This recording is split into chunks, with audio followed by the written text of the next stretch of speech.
And new accusations in the deadly Anaqua Springs case.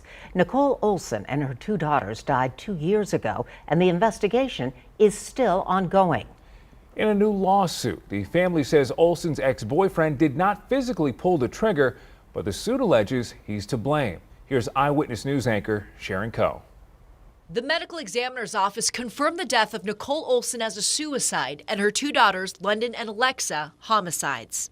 But a new lawsuit filed by London's father puts the blame on Olsen's ex-boyfriend, Charlie Wheeler. In the lawsuit, Wheeler is accused of keeping a loaded gun in the family's home. The suit alleges he taught Olsen how to use it. After arguments between the two and witnessing Olsen's, quote, erratic behavior, the suit says Wheeler left home knowing she had access to the weapon. Ultimately, the lawsuit says Olsen used the gun to commit the crime. There's absolutely nothing further to investigate. This is Therese Hunsinger, one of Charlie's attorneys. She's representing him during the BCSO investigation, but not in the civil suit. He's trying to move on.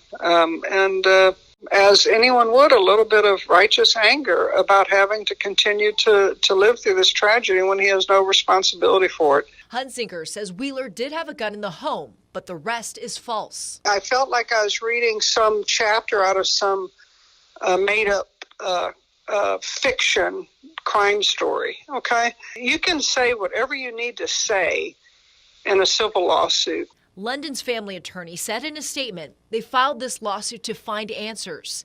The sheriff promised closure, but early this month sent the case back to investigators. Information they have not gotten from the sheriff's department. They want to know what happened. Hunsinger says what will end this legal battle is BCSO Sheriff Javier Salazar.